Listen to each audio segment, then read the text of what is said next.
I am Doug Friedman. And I am Meredith Levy. And this is Your Mental Breakdown, the podcast.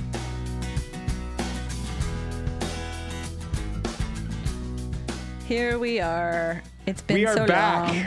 We are back. It has. It's been very long. Do you know how long it's been since we were live on the since we were here on the podcast? How long, Dougie? It's been nearly 6 months. That's nearly fucking 6 crazy. months, right? And I still feel like I'm in COVID. Oh, I mean, well, we are still in COVID. I know. You know what I mean, though. It's just not the same, nor will it ever be. But pros and cons. Although, you know, it's funny because we say that and we used to do this live in person all the time, like sitting next to each other or across from each other, gazing into each other's eyes.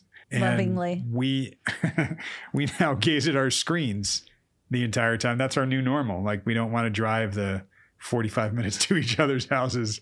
So we just do it this way all the time. Yeah, 100%. I mean, that's the beauty of what the pandemic taught us, is that we can do things virtually and have it be okay, which made a lot of people's lives easier, and life could continue. Also made us very detached in a lot of ways. So we are reattaching, and we are here to make your lives easier for the next hour if we can. And that's sort of what we do. Well, I know. Do you guys even remember us, or what we do? We are psychotherapists. Licensed nonetheless. That's but right. Not yours. But we play therapist on TV. Actually, no, we're real therapists. And you will hear a real session with a real client of mine. And then Mare and I will be back to break down what I was doing, what I didn't do, what I could have done, what maybe I'll do next time, and how you can make your life better by doing everything we tell you to. Oh, yeah. And, we can also tell you to buy our merch from our merch store at yourmentalbreakdown.com. Yep. Rate us and review us wherever you listen to podcasts. That really helps us out. Should we also tell them about the thing I just started doing, or no? Oh, yes, absolutely. If you are curious, because you only hear us as voices, you can actually see Meredith Levy on video, in the flesh. On a podcast that I am a guest on monthly called Revealing Your Secrets. Ooh. With the lovely Alex Weiss. Indeed. And you'll just have to check it out. Revealing Your Secrets. It's a podcast on Apple and stuff.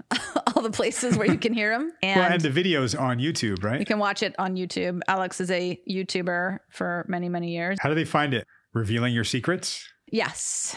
Revealing Your Secrets. So she does it week to week. Every week she does it. Right. And you're on there like once a month as the therapist, right? Yeah. And it is not rated PG. No. Well, right. I was going to say neither are we, but that's just really for language, not topic. What the fudge? I think I've toned down my swearing. You know what it is? I just don't have the energy anymore. You don't have the energy to swear? I don't know. It's like swearing is for emphasis, not intentionally. I'm not intentionally making an effort to swear, although I can tame it, like if I'm around kids or whatever. But side note, this can be cut, but do you ever leave the country? The country? Sure. Yeah. Oh, okay. Haven't in a while. Speaking of international travel, we're going to hear about Sarah's. Ooh. That's right. Yeah, we get some international travel. This was cool. I like this because we haven't heard from Sarah in a long time. We've been doing this a little bit on patreon.com. So if you guys are still interested in hearing Drew, our client from the first season, he's got his regular sessions and our breakdowns on Patreon. Go check him out over there. And Sarah, this was like a nice refresher, because if you don't know her or you don't remember her, she kind of gave a little history of where she came from, growing up in a cult and coming out of it, and how that happened a little bit. And that was cool. And I'll tell you guys, some of what we cut right in the very beginning, might have been even before we hit record, was she was asking me how I can do this work every day and not take on everybody's problems.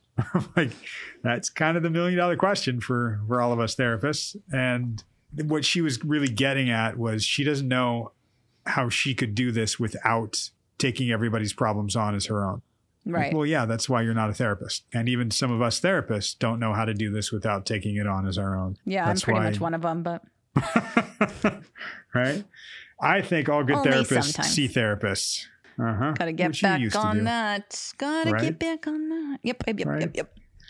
So you guys will hear Sarah talking about how she cannot take on everyone's problems as her own, but she'll give you a little history of what she's been through, and we will get back into it with you guys after the session. Bye. Bye.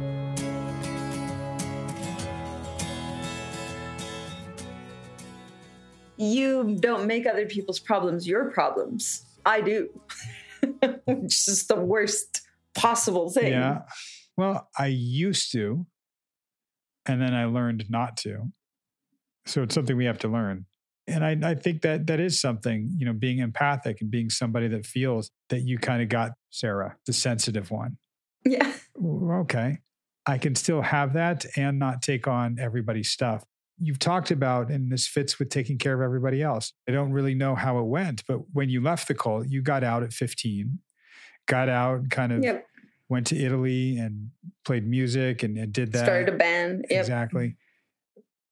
There's a big gap. And you always talk about getting my siblings out and taking care of them and making sure they're okay. Yep. How did you go from 15 and I'm out, I'm in a band, I'm just taking care of myself, reading voraciously, to I can take care of my siblings, I can help them out, I can get them out? So we went to Italy, two guys who had previously been friends or were still friends from childhood with my boyfriend at the time. Okay. Their whole family is very musical. They were actually a family like mariachi band for many, many years. It was actually quite cute, because it's a family thing. Their family, on the other hand, not cute at all. Wow. One of the most stressful, I think, house situations I've ever been in. So my first boyfriend that I did all this stuff with, right? I was with him until forever, until I was 20 something and moved to the States. Right. So we go to Italy. We'll just start booking restaurants and we'll just be a band. So we went down there, I don't know, maybe a week of practice. And then we just started singing in restaurants in the evening. So that went on for about a year and a half. And I had zero contact with my family during this time. Zero, not even my brothers and sisters. This was before email. This was before cell phones. Sure. If I wanted to call, I had to go to a payphone, and it's a whole thing. Plus, I didn't have anything to offer or say or do, at that point. It was just really me having left them. The idea that I hurt them in any way was kind of hard for me. So no contact. Tell me about that. I don't want to just pass over that. My little brothers and sisters, I never really gave them an explanation. I didn't tell them where I was going. I didn't tell them why. I didn't want to cause them even more pain, in the sense that I didn't know if any of them had already come to grips or to the realization with what was going on in our lives in the cults. And it was so extreme, especially with young kids. So you're still very, very young thinking about it. But I was 15. What the fuck did I know, really? Right. And I knew enough to know that I didn't have a fucking clue what was going on. I just knew I couldn't survive. I couldn't do that anymore. But I had no guidance. I had no encouraging words or anything to tell them. At the time, did you even have a sense of, I can talk about this with anybody in my family? No. Right. So you couldn't have given any of your siblings any words of encouragement because it was not safe. You give them a word of encouragement. Next thing you know, you're locked in a shed for a few days. Well, exactly. Yeah. And if I had been punished as harshly as I was, I couldn't even imagine what would happen to someone like sister, because she was already on the radar. She was always being severely punished. All of my younger brothers and sisters have massive amounts of physical and like emotional abuse, massive trauma in that area. Sister was especially bad because she's you don't like what I'm doing? Well, fuck you. I'm going to do it even worse. Right. That's her attitude. Right. And of course, everything I said and did, she looked up to me. I mean, I was at the time her very much older sister. Right. And I couldn't make her or put her in even a more precarious position than she already was. I didn't even know if I was going to survive outside of this cult. It was literally like, we're going to a little beach town in Italy to sing in restaurants. And that was what I was doing at that point, right? This was, of course, my vision and way, I thought in my mind, out. Sure. But at the time, all I was doing was my day to day. Okay, we're here, we're on the beach, we're getting ready, we're going and singing, we're getting some money, we're coming back. I just had nothing to convey to my younger brothers and sisters that I just thought everything I would say would confuse them or get them into trouble or make them even more unhappy. So didn't speak to them at all for about 3 years. So when I was 17, I found out that they had moved to Italy, up north in Italy, and we were down south. And that meaning your family or the whole cult? Well, the cult was everywhere, sure. Yeah. So my family had moved to a home, they call them. In the cult, there's another thing you should know. You were not allowed to live alone with just your family. If you did that, you were on the outside. So there was different tiers, right? There was being a member, which was like actually inside of like the inner circle, which we were because my parents were leaders. Right. Then there was people on the outside. I can't remember all the weird acronyms they had for them, but it was essentially people who were tithing to the cult, like giving the cult money, right. But didn't necessarily want to live with a big group of people or didn't want to follow all the rules 100% or got kicked out and told they had to live because they weren't following all the rules 100%. Right. If that happened to you, it was a big deal if you were trying to stay in the cult, if you were in this outside circle. So wherever you moved, wherever any family moved, and they would break up families all the time because they love doing that shit too. They don't like to keep people together who love each other or who care about each other. So they were very, very, very much about splitting up families, even splitting up husbands and wives and having them marry different people. Which is like in the cult, there's so many, many, many kids that are half of their family is from one dad and half is from the other, or mom, 2 different moms. Like it's crazy stuff. Right.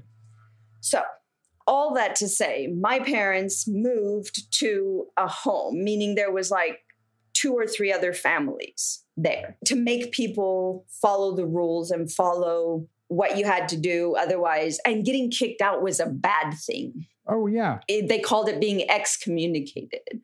So that was around the same time that my mom found out where I was. Wow. Because up until this point, she had no idea. So it had been, I would say, the better part of 2.5 years that I had no contact. My mom didn't even know where I was. So from 15 to 17, I was just not around. And my mom just carried on living her life. And those are pretty formative teenage years, 15 to 17. Oh, yeah. We were having fun. You know, we were just goofing off and playing on the beach all day and making money at night. So it was really like the best life at the time. How do you not wind up like doing drugs?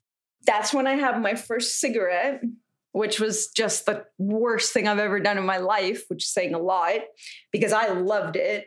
I loved my first cigarette. Right. Everybody else hated it. I was like, oh my God, this is amazing.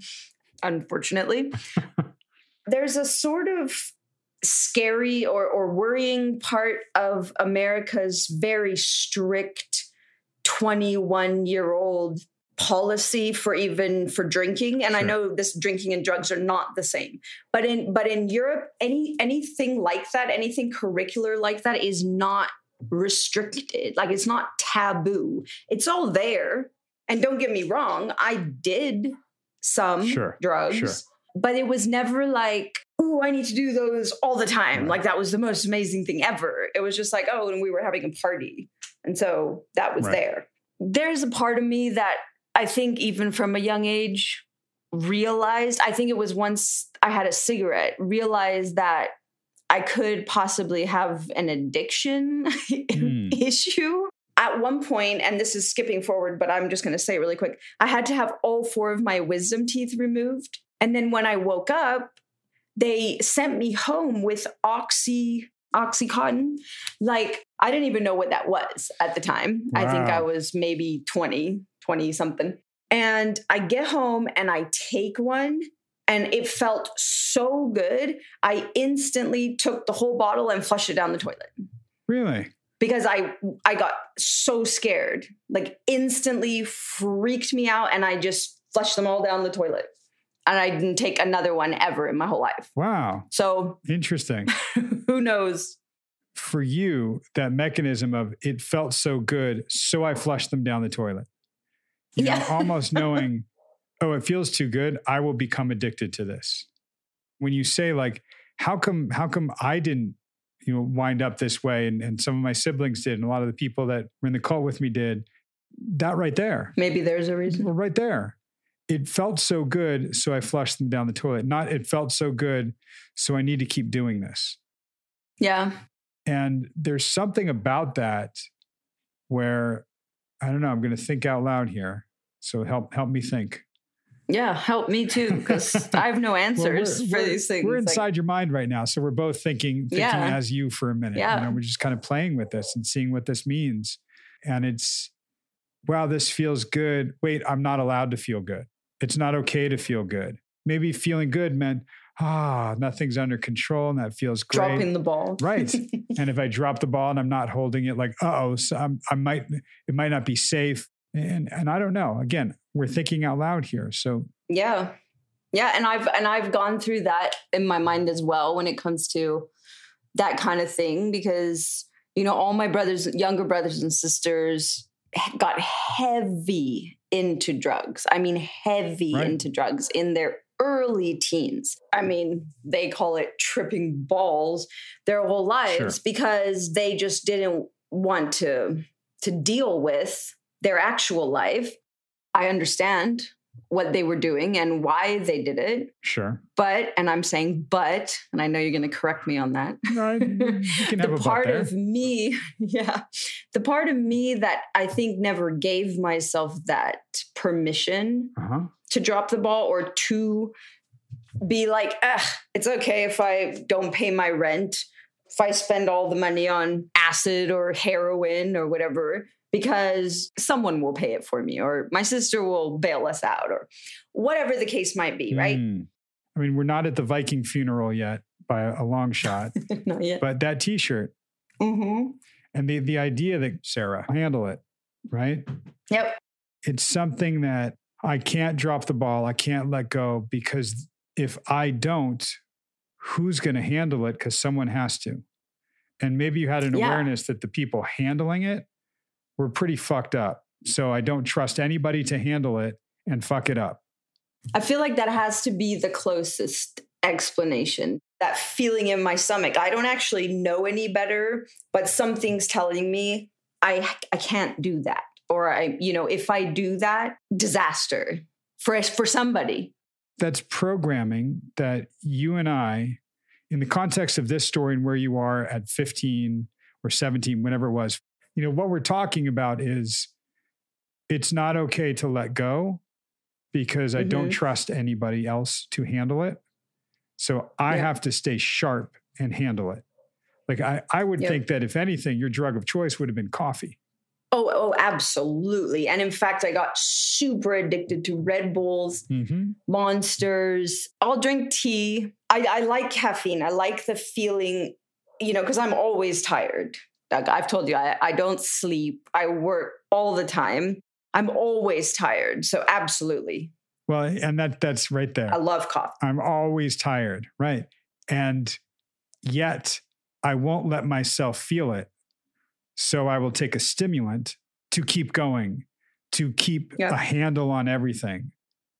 And then you have to keep drinking it all day because otherwise it's like... Absolutely. You needed to stay sharp and stay focused and stay diligent. It's true. And I, in fact, I tried speed when I started my first proper job. Right. And I hated it. I went to a doctor actually because I told you I have like extreme ADHD. Mm-hmm. So in fact, they put me on Ritalin. Right. Which actually calmed me down. Right. Compared to my usual, so that calmed me down. And then I just drank tons and tons of caffeine. Right. All day from, 5 a.m. till 5 p.m. Yep. It tracks. It helps you stay focused on something.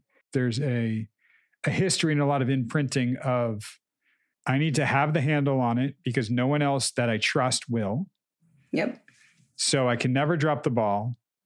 And I can't keep the ball going with my mind not completely present and focused. So if there's going to be a stimulant that has me like, yeah, I can hold the ball, that's great, but I'm not sharp, I won't do it. Yeah, none of that. Right? No. The idea of even meditating and relaxing and getting into that state, like I would never tell you to meditate. It's not safe right now. And I will say, you allowing boyfriend to drive you somewhere, you allowing him to take over and do something.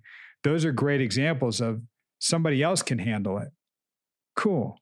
Yeah. I can let go. Wish you guys had a pool because there's something wonderful about being able to lie in a pool on your back with somebody and just their fingers underneath you. Yeah. Can support you entirely. And then they can kind of move you around the pool anywhere. Like having that experience and letting somebody else do that would be actually very reparative. It could be very scary, and it would be reprocessing your brain and allowing yourself to let somebody or something else handle it, take control while you let go. Yeah. But that has, for you, almost never been safe. Correct. To the point of, as a teenager, I can take a drug that gives me relief and feels great, but nope, it's not safe. Yep. So at around 17, I find out my family's there, my mom's there. So we tell the other two guys in our band, okay, let's take a month break. Boyfriend and I went to visit my family, and the two of them went to Switzerland to go rock climbing. The younger brother fell and died during that little 2-month break. It was actually my first, I'd experienced death, someone I didn't know. I think I told you a story when I was supposed to sing at the funeral and I couldn't stop laughing because it was so sad. I had a therapist once who told me that's also a trauma response. You have so much emotion that it just comes out in whatever way it comes out, whether it's nervous energy or laughing or whatever it is. This time we had actually all become really good friends. It had been 2 years that we were together all day, every day, all the time. So that was obviously shocking. We were all so young too. It wasn't even like, oh yeah, my 40-year-old friends and I, we were a couple of 16 and 17-year-olds. And then he just died. Like it was the weirdest thing. So I had a week or so with my family. My mom was like, oh, where have you been? Okay. Well, we got two big things we got to cover. One is not being there while that happens. So there's that bit. Then there's the bit where you are with family. Are they okay with you not being a part of the family anymore? I mean, this is the first time you're seeing them. And you're not in the cult, yet they are. my mom didn't know where I was for almost 3 years. And she just kept reporting on her monthly tithe report. They had to do these really long, extensive reports, right? That I was there. She was counting me as a member of the household and tithing on my behalf because it was like a percentage per person. And so I was like, Mom, I've literally left this fucking cult like 3 years ago. Like, how do you not know that? Well, I wasn't really sure, so I thought I would just keep just in case you wanted to come back. I'm like, oh my God. So of course, that's when I told my mom straight up, I was like, yeah, that's never going to happen. So go ahead and remove me from all of your reports. Now I'm too old for them to lock me up and put me in some shed because I know better. So that happened. Mom cried a bit and she was a little, I think in denial. And she just kept saying, well, just always know you can come back and we're going to be here. And I was like, yeah, okay, thanks, Mom. I'm still stuck on this a little bit because it seems like you see mom, you see siblings, and wow, there wasn't a sense of, we found you. Now we're going to punish you. Now we're going to get you. Now we're going to pull you back in and make you pay for leaving. Like, it seems like it was relatively okay, except maybe you got to see your siblings and firsthand experience the guilt that they're still there and you're out. So walk me through that piece. Yeah. So the circumstance of the place also makes a lot of difference. So when I was 13 and I told them I wanted to leave, we were living in a place where it was all leaders. Like the address was a secret. We weren't allowed to call anybody from the landlines. We weren't allowed to send mail with a actual return address on it. Like, this is where we actually, as children, spent a lot of our times in places like this, communes, homes, whatever you want to call them, because of the fact that a lot of these leaders there were people, government people and child protective services looking for them for many, many years. In fact, the leader of the cult was like on the FBI's top 10 most wanted at one point because of the child abuse, and nobody could find him. So this is one of the reasons nobody could ever find these guys, is because of situations like that. So when I broke the news that I didn't want to be in this cult, I was in that setting. Now, and I was 13. Now I come back. I mean, in my mind, I'm a grown-ass woman. Of course, if I saw myself now, I'd be like, I mean, I was 17. I had money. I don't know. I didn't have the same doubt or the same questions. Like, am I even going to survive? Like, what's even out there? So I think the circumstance of that home itself, which was much more laid back, it was only my parents that were there that were quote unquote leaders. Like, everybody else was just, people doing life. So there was also less trepidation, I think, from my parents' side of, oh my God, we have to lock her down quick, isolate her from everybody so she can't spread it and she can't make other people think about leaving. I didn't care either at the time, at this point when I'm 17. I didn't actually care what they were going to say or how they were going to feel about it. And you had some independence. You were no longer dependent on them. There's something you said to me a few months ago, like, they want you to have a lot of kids. My mom had 10 kids. Yep. So when you have 10 kids and they're being raised by everybody, where are you going to go? Exactly. What are you going to do? And you're not educated beyond like a 5th grade level. So what can you do? Exactly. Well, you didn't have 10 kids. You were educating yourself. You no longer had that dependence. Yep. That's exactly right. So I think my main focus during that time was just to check in with my brothers and sisters, just to see like how they were doing. And again, circumstantially, they had been removed from an extreme place. When you live in a cult, in a secret compound with a bunch of leaders who are just crackers, right? They're just literally all insane. And then they just feed each other's insanity. It's the sexual, it's the mental, it's the physical, and it's just compounded by the fact that there are so many of them in one goddamn place, and who suffers? The ones who are helpless. Now they are no longer being that fully abused. You know, it's not a constant thing anymore. It's a house of, I mean, I would say maybe 50 people, whereas we had come from 250, 300 people in massive compounds with massive rules and massive abuse. So again, my brothers and sisters were actually quite okay. Sure. They were better off now than when you had left and when you were last there. Yes. So maybe that sense of urgency that you felt at 15 wasn't there now at 17 or 18. Yes, you pretty much summed it right up.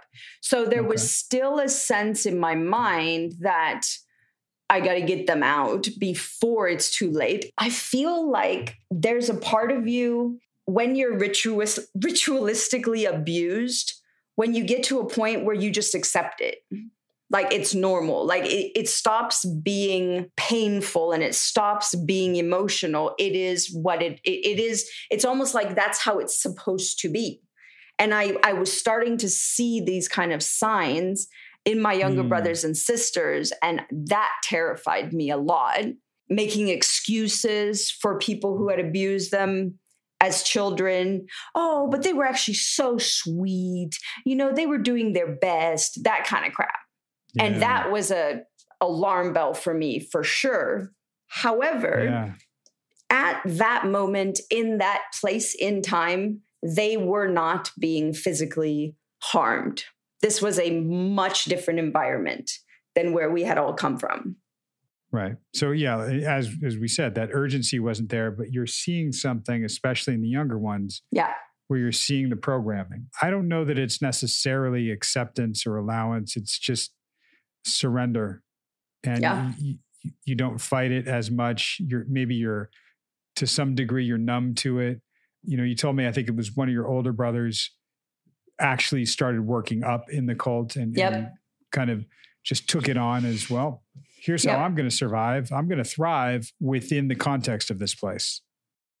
So he was away and not even there. He was in another place, another service home, working his way up the ladder. So this was my younger sister and down. All my older brothers and sisters were having babies. So they had a bunch of little kids. My parents at the time were talking about settling somewhere in Italy. Then we find out they died. Boyfriend. Can I have to make a decision? We're like, okay, what are we going to do? That sort of chapter of our life was kind of done as far as we knew it. We all just felt like it was the end of that chapter. Yeah. So boyfriend is half British and half Italian. And he was actually, his family was actually one of those families that was on the outer circle. You know, they had actually been allowed to go to school. So he had a bit more outside influences, which was great for me too, because I think it helped me along. Sometimes he had a clue, not always, but definitely more than me. And he wanted to go back to school. Like he wanted to go to university. So we decided to move to England where he could go to university for free. Problem number one, I'm American. Even though I've never stepped foot in the US, I hold an American passport, which means I cannot legally work anywhere except in the US. We moved to this teeny tiny little town outside of London, and there's a little bar there. So we go, well, let's just have a beer and think about what we're going to do. And I just walked up to the owner of the bar and I was like, hey, so I'm American, so you can't actually hire me, but do you want to hire me? And so he was like, sure, why not? Start tomorrow. Doug, I was the world's worst bartender, I think probably ever. But the best salesman to walk up to somebody in a bar and just go, hey, you want to hire me? I know I surprised myself with that too, I think. But I was, again, in such a panic because I didn't have a plan. We were just there. So desperation, not confidence. Maybe. I mean, it had to be, I think, because I don't have that kind of confidence normally. I think it was more ignorance that made me confident because I didn't know a no was possible. Like, I'm like, I'm cute. I can do this. You obviously want to hire me. I mean, duh. I don't know. But he said yes. Next day, I showed up for work. Worst bartender in the world. I didn't know British money. Never been there. Second day in London. So no idea. I didn't know how to give people change. Like, they would give me £5. I'd give them back like 10. Like, just no idea what I was doing. I had never drunk alcohol, like spirits. And I was dropping things all the time and making the wrong drinks. It was a disaster. But I don't know. They kept you. The guy didn't care. Yeah, he loved it. I think because I'm just kind of fudging my way through life, you know, like I had no idea what I was doing. So I think that there was a sense people hated me a little less, I think, because it was coming from a place of I was, you know, I'm a nice person. So I don't think they could hate me as much as they wanted to. But what I hear is you were not necessarily making excuses or trying to be anything you weren't. You were just embracing who and how you were. You were pretty honest. Well, unfortunately for your job performance, maybe, but fortunately for the development of you, because we're still teenage. Yes, right. We are. You did it, and you did it as you. Right. You were doing it, dropping drinks, not getting the right stick, giving the wrong change. Like, oops, sorry about that. And there's something I think wonderful about that we can tap into, because is it ignorance, desperation, or confidence? Maybe a little bit of all those things. Before you were stopping yourself and filtering yourself and beating yourself up, you were just doing it. Yeah. I think that's pretty huge. I look back at that time actually, and I liked where I was mentally. And like you said, honestly, this is the first time I've talked about this from a psychological standpoint, but you know, I laugh at myself and who I was at that time just because of how ridiculous I was now that I'm older and wiser. But I like who I was in the sense that I was just living my life and just figuring it out. Forrest Gumping my way through life.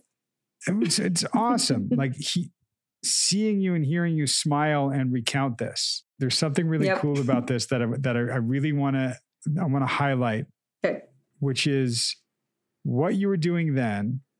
You were not doing very well. You were learning a lot. You were very free and allowing yourself to make mistakes, and it was okay. And as you were telling me and smiling, like, man, what a free time in your life to be doing all of that. I mean, you had stress and pressure, sure, but the way you were approaching this was very different. And at the heart of it, like I said, is that authenticity that you had, just being yourself and allowing yourself to be yourself, and a self that very much needed improvement at that job. You weren't doing it very well. I was not. I was terrible. Right. And I purposefully used those words because you probably didn't even acknowledge it in that way. But fast forward to getting an annual review, and the worst thing that you could possibly hear needs improvement. I know. That was my only job, my one and only job I've ever had that did not have consequences. But at this bar, in this particular job, with that particular guy and that particular group of regulars, there was no consequence. There was laughs and big tips. That was it.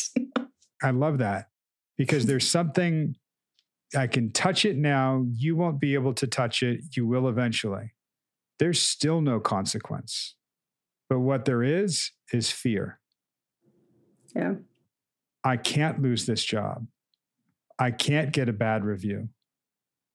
I can't need improvement. I need to be indispensable. Yep. Right? You were very expendable at that job. You were the opposite of irreplaceable. Yeah, like end of day one, they should have known. Right. Right. But they didn't. And part of that was, I'm just myself. I'm doing my thing. I have no fear. There is no consequence. There's something about this that, again, we can tap into and we can touch. Right now, the consequence for losing your job or getting a review that needs improvement or somebody talking about you is severe. Right. Right. Yes. Right? No, meets expectations. That's severe. Right. There's something wonderful about feeling no consequence. And there might always be consequences, but consequences that you're okay with. Okay. So someone says you meet expectations. Okay. Someone says you need improvement. Okay. No, right Doug. now it's not. No. Right. I know. Right. Right now it's not. Back then it was. And I know, therefore, you have that somewhere in your brain. I will say the through line and the core is authentic about you. You were real. You weren't pretending. I mean, even though you sold yourself to them, you were clearly American. You clearly didn't know the money. You clearly didn't know the drinks. And that was okay. Yep. That teenager's still somewhere in there. I know. And balancing kind of that mentality with needing to take care of everybody, needing to take care of my family, needing, all of that stuff. There's a little bit of both, and I would say while you were in that bar working and doing that, that was you living your best life. Yeah, I think so. At that time, yep. That was you living your life and taking no shit and giving no fucks. Yeah. Right? Now you take a hell of a lot of shit and you give a lot of fucks. Yep. So well, this is we'll good. Balance that. Yeah, we will. But that was a fun little trip for me to that time of my life. Yeah, and and there's the smile again. Yeah. Hold on to that, because that girl, she's still there. We've talked about little Sarah and how she didn't really get a childhood. We've talked about Mama Bear. This is kind of like teenage Sarah that got to have some fun. Yeah. Feel it for a while. Allow yourself that. This is sort of like floating in the pool weightless for a moment. Feeling what that felt like to be that. Yep. Yeah. Keep that around for a minute if you can.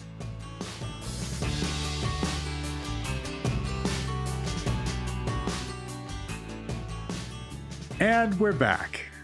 Yay, it was so fun to catch up and hear Sarah. It's been so long. I know. I mean, for you, for me, I see her every week, but yes. Yeah, there was a lot of like little things that I think we knew that were expanded upon that she talked about. And I loved, she was like, well, you don't make other people's problems your own. I do.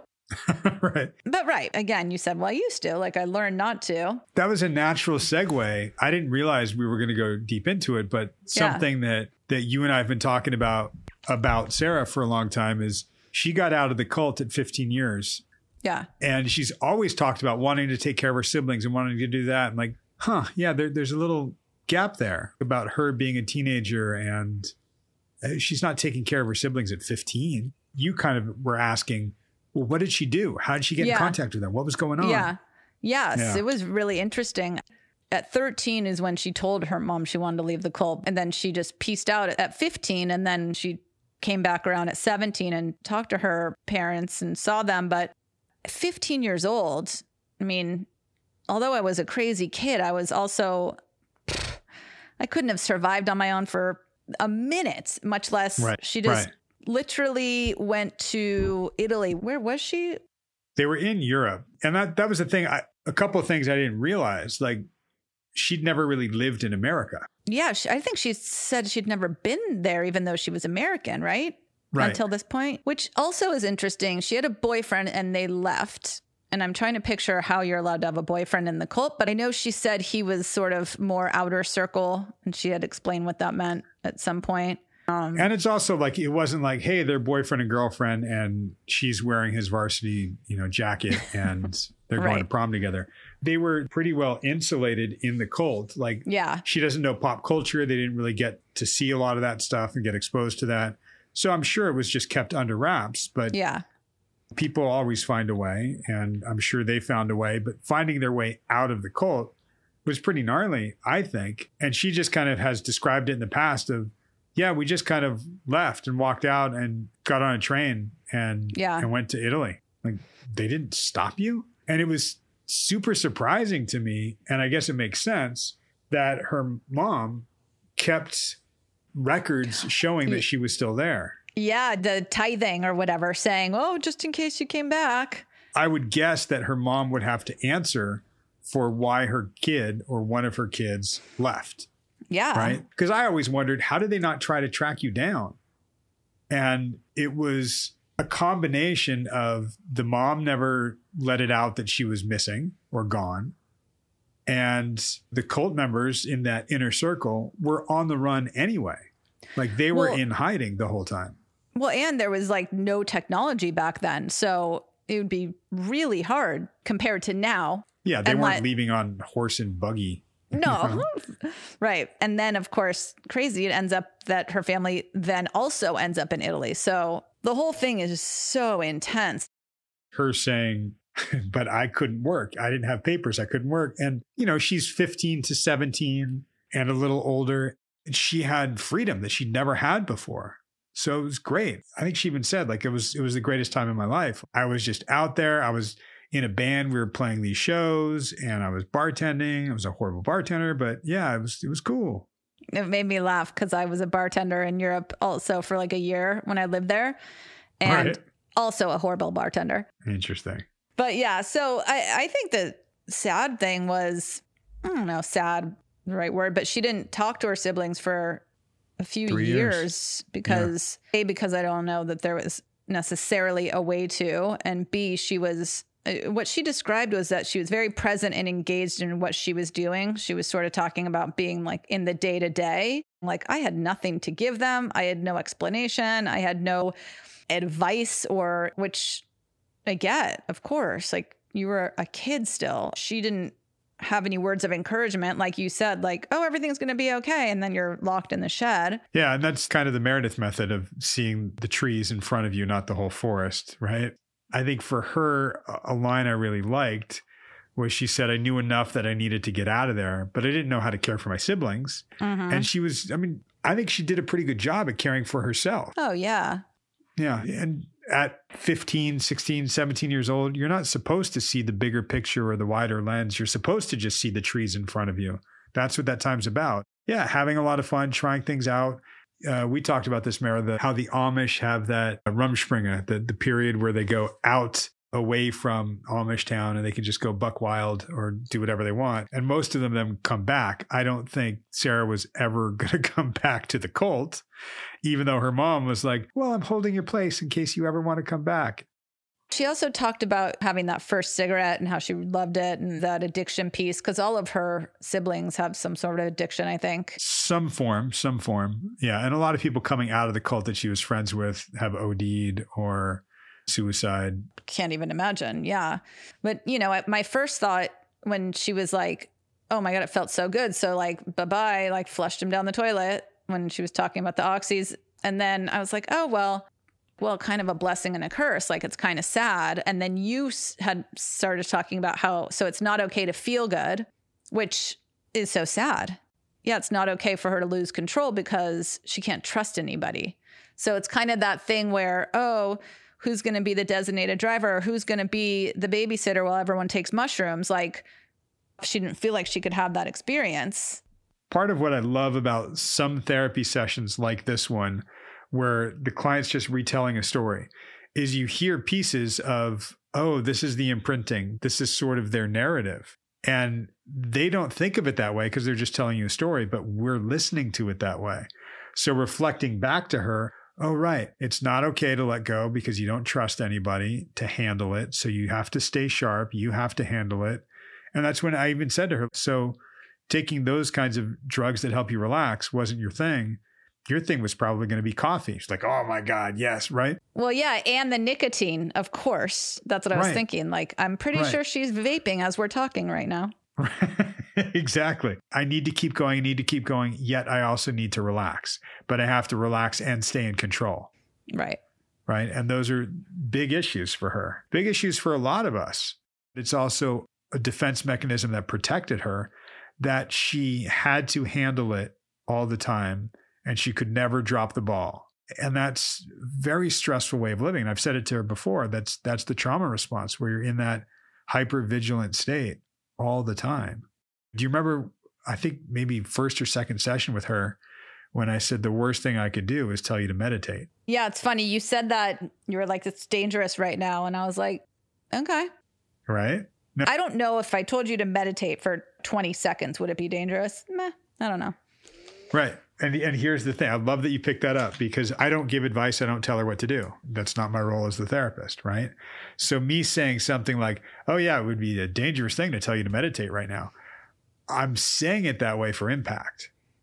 So she will kind of take it as, well, I don't think it's that dangerous. I just, I don't know if I'm ready yet. So I'm introducing it in a way. And I can tell you in real life, real time right now, even though you guys are all hearing this where we are, we're at least 6 months in the future. And she's not meditating right now, but she has said, I can see how I could meditate at some point in the future. It's no longer that thing that she's afraid of. And in this session, you heard her saying, no, I can't do those drugs. I can't let go. I can't let someone else handle it. I need to drink coffee, stay hypervigilant all the time. Yeah. So she's starting to see how she can relax her mind, ease into it. So me saying that, oh, that'd be dangerous for you, is me, in a sense, saying, wow, you have built this schema and this narrative a certain way. Right. And we need to rebuild it, but we're going to have to tear the old one down. That's scary to do. Yeah, no, totally. And that makes sense.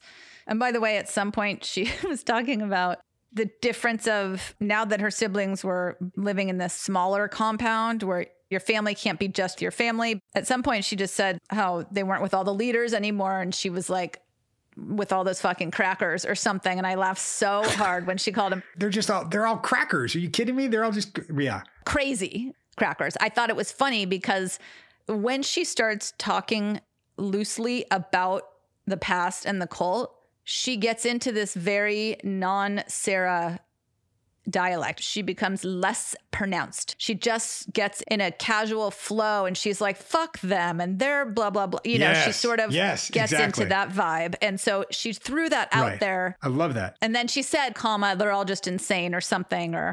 But yeah, I just actually, as I said that, realized that she gets into that very different speech pattern, enunciation. There's a couple different ones that I've noticed with her. You just mentioned the one where she's over enunciating, and we've talked about that one, and she's now aware of that. She's done great with that. There is the one where she's a little looser, like you just said, especially when it's not just being humorous as a defense mechanism. She's just saying it, just letting it fly, like not filtering herself so much, which is great. Then there's another one where she's really pissed. I think there is a lot of anger there. You're right. There is a difference in her speech, in the intonation, and in the words she uses. Absolutely. She gets both of those ways, I think, when I've heard her talk about her ex-husband also. She'll slip into that. Absolutely. It's nice to hear the difference because it's, I think, a lot about control and a lot about trauma response. There were a few things she said, when she was talking about being the world's worst bartender, but she talked about like fudging her way through life and that people hated her a little bit less because she was nice and meant well. And she talked about Forrest gumping her way through it. And I was like, I love that. Yeah. Just the general vibe of just trying hard and doing it and just acting as if, and maybe she was horrible, but she was nice and authentic and people were sort of okay with that. I love that she used Forrest Gumping that way, because that's, to me, Forrest Gump just stumbled upon all these things just by being himself. He wasn't overthinking anything that he was doing. And that the whole idea of that movie, if you know it, like where he's just jogging and somebody hands him a shirt to like wipe his face and he wipes his face and hands it back. And it's the happy face thing, And it's sort of like some people in 12-step programs say, let go and let God. right? Where you just allow whatever's going to happen. I can't control it. And that's the big thing, is control for her. And she has a grip around control very, very tightly. And she's just starting to show places where she can or has in the past loosened up, right? And I loved her going back and recounting the story of her playing music and being a bartender. And I even recapped it towards the end. Yeah, you did. Yeah, little Sarah had like a shitty childhood, and then teen Sarah was just having fun, giving no fucks. At some point early on for her, there were very severe consequences if you didn't do something perfectly or didn't do it right. So that's always in the not even back of her mind, sometimes forefront. But coming out of the cult and having these few years where she could do this stuff and just be free, she wasn't thinking about consequences. You know, she even said it like, yeah, they weren't going to fire me. And I didn't care if they did. Whatever. You and I have said it before, Mare, but live your life and take no shit and give no fucks. This is where that came from. This is what she was doing. And it's such a different place for her than that, oh, there's severe consequences for me with anything that I do or my siblings do or anybody around me in the cult does. I need to be hyper vigilant all the time. And here's the other gear where she doesn't have to be. I mean, she's amazing. I can also see, though, I think control's always been a huge thing for her. It sounds like those teen years were not out of control, but it was just like, all right, let's just see what happens. Well, yeah. And like I said, she was very free and she allowed herself to make mistakes. You snap back to where we are in the podcast time with her, and she's looking at, oh yeah, my annual review and what's that going to look like? And that makes me very anxious and I don't like that. And we even said it in this session too. Like, I thought it was sort of the concept of good enough, right? And she's like, no, it meets expectations. Yep. I hate that. Like, it made me laugh when I was like, oh yeah. It's there, but it's really nice to have a session with her and have her go into a time in her life when she didn't have that, when it was sort of in between being in the cult and being super controlled and abused, and then being in the real world with an ex-husband, at the time was husband with 2 little kids, and being very controlled again. And in between there was, oh, and here's Sarah just kind of allowing herself to experience life. It was interesting. I also threw in a little bit of balance. I don't know if you caught this, Mary, but when she said it a couple of times that she was the world's worst bartender. And I said, yeah, you are also the best salesperson. And I just wanted to put that little piece in there so she doesn't hold the same narrative of failure, and just show, right, there can be failure and success at the same time. Worst bartender, best salesperson. Yeah, I know. Right? I was like, oh, okay. Sometimes we say things on purpose as opposed to what we normally do in most of our lives, which is just wing it. Rarely. Sometimes. We say things. Yeah. It's nice to say things again for you guys. Yeah. It's nice to say things with you, Meredith. Aww, I like nice that. to say things with you too, Dougie. Aw. And we will be back to say more things in a couple weeks. The podcast is going to be dropping every other week on here. And the weeks that we don't put an episode up on here, you can get an episode of Drew on the Patreon. And yes, that's right. We're plugging the Patreon. Go to patreon.com, search for Your Mental Breakdown. You can see us and support us there. We very much appreciate it, because we don't do ads. We don't do sponsors. We don't want to mess things up that way. So come find us. Until, they make us a huge offer that we can't. Yeah, for sure. Right. Yeah. But for now, come on back in a couple weeks and check out Meredith on Revealing Your Secrets. Check me out. The podcast, the YouTube channel. Y'all can find it. You're pretty good with that stuff. And if not, feel free to drop us an email at info@yourmentalbreakdown.com. And we will be back with you in a couple weeks. Yay. Bye. Bye.